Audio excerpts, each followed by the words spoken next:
ओम जय श्री हरि विष्णु। दोस्तों, स्वागत है आप सभी का चैनल सनातन धर्म पर। आज की वीडियो में मैं आपसे शेयर करने वाली हूँ अक्षय तृतीया का पर्व साल 2025 में कब है, तिथि कब शुरू होगी, कब समाप्त होगी, अक्षय तृतीया पर खरीदारी करने का शुभ मुहूर्त क्या रहेगा और अक्षय तृतीया के दिन कौन से कार्य करने चाहिए और कौन से कार्य बिल्कुल भी ना करें।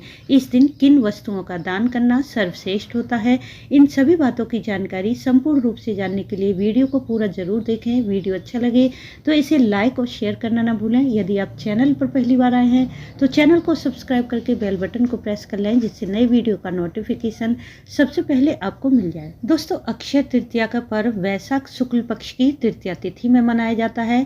इस दिन किए गए सभी शुभ कार्यों का फल अक्षय हो जाता है, अर्थात जिसका फल कभी भी समाप्त नहीं होता। इस दिन स्वयं सिद्ध मुहूर्त होता है। कोई भी शुभ कार्य इस दिन बिना किसी शुभ मुहूर्त और पंचांग को देखे बिना कर सकते हैं। मान्यता है कि अक्षय तृतीया के दिन सूर्य और चंद्रमा अपनी उच्च राशि में होते हैं, इसलिए इस दिन किए गए शुभ और धार्मिक कार्यों का फल अक्षय होता है। ध्यान रखें कि यदि आप इस दिन कोई अशुभ या गलत कार्य करते हैं तो उससे मिलने वाला पाप का फल भी कभी समाप्त नहीं होता, इसलिए ज्यादा से ज्यादा इस दिन शुभ कार्य करने चाहिए। यदि आप कोई नया व्यापार, नौकरी या बिजनेस शुरू करना चाहते हैं या गृह प्रवेश, विवाह, मुंडन संस्कार, सगाई इत्यादि शुभ कार्य करना चाहते हैं तो अक्षय तृतीया का दिन बहुत श्रेष्ठ होता है।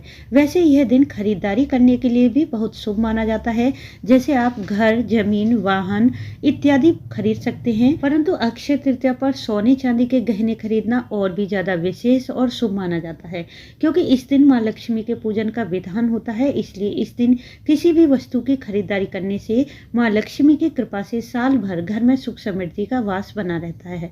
इसके अलावा इस दिन आप धार्मिक कार्य करने का नियम भी ले सकते हैं, जैसे आप अपनी कार्य सिद्धि, मनोकामना पूर्ति के लिए इस दिन किसी मंत्र के जाप को शुरू कर सकते हैं, किसी धार्मिक पुस्तक को पढ़ने या दान पुण्य करने का नियम कर सकते हैं। इस संसार में सभी वस्तुएं नाशवान हैं, जो उत्पन्न हुआ है उसका अंत भी निश्चित है।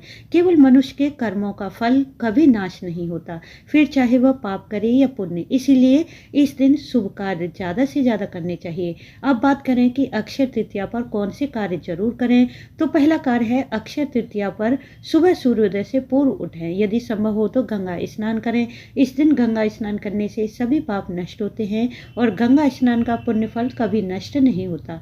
यदि गंगा स्नान संभव ना हो तो आप अपने घर पर ही गंगा मिश्रित जल से स्नान कर लें। इसके पश्चात भगवान श्री हरि सहित माँ लक्ष्मी का पूजन करें। श्री हरि को पीले पुष्प चढ़ाएं और माँ लक्ष्मी को लाल पुष्प अर्पित करें। लक्ष्मी नारायण का संयुक्त पूजन करके इस मंत्र की एक माला का जाप करें। मंत्र है ओम ह्रीम श्रीम लक्ष्मी वासुदेवाय नमः। इस मंत्र के जाप से श्री हरि, माँ लक्ष्मी दोनों की कृपा प्राप्त होती है। आप चाहें तो माँ लक्ष्मी के श्री सूक्त का पाठ 1 या 3 बार कर सकते हैं। ऐसा करने से जीवन की सभी आर्थिक समस्याएं समाप्त हो जाती हैं। पूजन करते हुए इस दिन आप खीर, फल, मिठाई या फिर किसी भी वस्तु का भोग अपनी सामर्थ्य और श्रद्धा के अनुसार अवश्य लगाएं। अक्षय तृतीया पर आप अपनी श्रद्धा सामर्थ्य के अनुसार दान भी जरूर करें। यदि आप अपनी कुंडली में नवग्रह की स्थिति शुभ बनाना चाहते हैं तो इन वस्तुओं का दान कर सकते हैं। कुंडली में सूर्य की स्थिति मजबूत बनाने के लिए अक्षय तृतीया पर आप जौ, गेहूं, सत्तू, मसूर की दाल, शहद, गुड़ इनमें से किसी भी वस्तु का दान कर सकते हैं। और यदि चंद्रमा की स्थिति को उच्च बनाना चाहते हैं तो इस दिन चीनी, चावल, घी, मोती, कपूर का दान करें। मंगल ग्रह के प्रभाव को शुभ बनाने के लिए लाल चंदन, गुड़, लाल वस्त्र, तांबे का पात्र किसी मंदिर में दान कर सकते हैं। बुध की अनुकूलता को शुभ बनाने के लिए हरा वस्त्र, मूंग की दाल, हरी सब्जियां और फल का दान करें। गुरु ग्रह की स्थिति अच्छी बनाने के लिए अक्षय तृतीया पर केले के वृक्ष में हल्दी मिश्रित जल अर्पित करें और इस दिन पीले रंग के फल जैसे आम, केला, पपीते का दान जरूर करें। वहीं शुक्र ग्रह को मजबूत बनाने के लिए अखंड सुख सौभाग्य के लिए इस दिन सुहागिन स्त्रियों को श्रृंगार की सामग्री दान करें और दूध, दही, मिश्री का दान कर सकते हैं।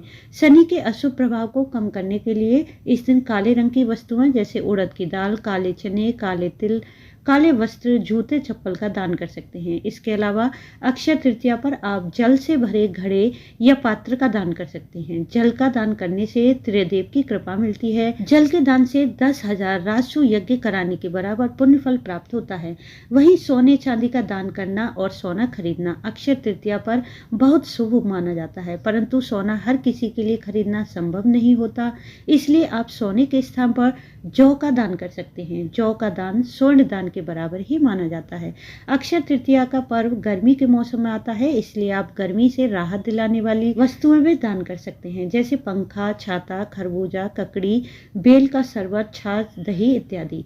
यह सभी दान आप अपनी सामर्थ्य के अनुसार किसी ब्राह्मण को दान कर सकते हैं या किसी गरीब जरूरतमंद को भी दान कर सकते हैं। ध्यान रखें कि ब्राह्मण और गरीब जरूरतमंद व्यक्ति दोनों का अपना अलग अलग स्थान है। यदि आप किसी मनोकामना पूर्ति और कार्य की सिद्धि के लिए दान कर रहे हैं तो आप ब्राह्मण को ही दान करें, और यदि निष्काम भाव से केवल दया दृष्टि से दान करना चाहते हैं तो गरीब जरूरतमंद व्यक्तियों को दान कर सकते हैं, या फिर यदि आप सामर्थ्यवान हैं तो दोनों पक्षों को दान कर सकते हैं। यह आपकी अपनी श्रद्धा है। दान के अलावा इस दिन आप वृक्षारोपण भी कर सकते हैं, ब्राह्मण को भोजन करवा सकते हैं, पशु पक्षियों को दाना पानी की व्यवस्था कर सकते हैं, पितरों के निमित्त अन्न, वस्त्र, जरूरत की वस्तुएं दान कर सकते हैं। इससे पितरों को सुख, समृद्धि और शांति प्राप्त होती है। तो दोस्तों, यह सभी कार्य वह हैं जो अक्षय तृतीया पर जरूर करने चाहिए। अब बात करें कि कौन से कार्य हैं जो अक्षय तृतीया पर बिल्कुल भी ना करें। वैसे तो यह कार्य ऐसे हैं कि इन्हें कभी भी नहीं करना चाहिए, परंतु अक्षय तृतीया का दिन ऐसा है कि इस दिन किया गया कोई भी पुण्य या पाप का फल जन्म जन्मांतर तक मनुष्य का पीछा नहीं छोड़ता। इसीलिए विशेष रूप से इस दिन आप यह कार्य ना करें। इस दिन किसी का अपमान न करें, ना ही किसी की निंदा और चुगली करें, ना ही क्रोध करें और ना ही झूठ बोलें। इस दिन ना तो किसी से उधार लें और ना ही किसी को उधार दें, क्योंकि यह कर्जा आपका जन्म जन्मांतर तक पीछा नहीं छोड़ेगा। और उसी प्रकार से इस दिन प्लास्टिक, एल्युमिनियम, लोहे का सामान आप ना ही खरीदें और ना ही किसी को दान में दें। ऐसा करने से राहु का अशुभ प्रभाव बढ़ सकता है, जिससे घर में दुख दरिद्रता बढ़ती है। इस दिन भोजन में मांस मदिरा का सेवन न करें, ऐसा करने से घर में कलह क्लेश बढ़ता है। इस दिन तुलसी पत्र भी नहीं तोड़ना चाहिए, बल्कि इस दिन श्री हरि के साथ माँ लक्ष्मी का पूजन करें, इससे माँ लक्ष्मी की अपार कृपा मिलती है। अक्षय तृतीया पर किसी व्रत का उद्यापन भी ना करें। और अब जान लेते हैं अक्षय तृतीया साल 2025 में कब है। पंचांग के अनुसार तृतीया तिथि प्रारंभ है 29 अप्रैल की शाम 5:32 पर और समाप्त है 30 अप्रैल दोपहर 2:13 पर। उदया तिथि के अनुसार अक्षय तृतीया का पर्व 30 अप्रैल दिन बुधवार को मनाया जाएगा। अक्षय तृतीया पर पूजा करने का शुभ मुहूर्त रहेगा 30 अप्रैल की सुबह 5:41 से दोपहर 12:18 तक। तो आप इस शुभ मुहूर्त में अपने घर में, दुकान पर पूजा पाठ कर सकते हैं, किसी भी मंत्र का जाप कर सकते हैं या धार्मिक पुस्तक पढ़ या सुन सकते हैं। इस दिन किसी भी वस्तु की खरीदारी करने का शुभ मुहूर्त रहेगा 30 अप्रैल की सुबह 5:41 से दोपहर 2:12 तक। इसके अलावा अक्षय तृतीया पर शुभ चौघड़ या मुहूर्त रहेगा। प्रातः शुभ मुहूर्त सुबह 10:39 से दोपहर 12:18 पर। लाभ अमृत मुहूर्त रहेगा सुबह 5:51 से सुबह 9 बजे तक। यह शुभ मुहूर्त अत्यंत ही श्रेष्ठ है। वैसे तो अक्षय तृतीया का पूरा दिन ही खरीदारी के लिए शुभ रहता है, परंतु यह विशेष शुभ मुहूर्त हैं जिनमें आप खरीदारी कर सकते हैं। तो दोस्तों, उम्मीद करती हूँ इस वीडियो से आपको लाभ अवश्य मिलेगा। वीडियो अच्छा लगा हो तो इसे लाइक, शेयर, सब्सक्राइब जरूर कर लें। वीडियो अंत तक देखने के लिए आपका धन्यवाद। राधे राधे।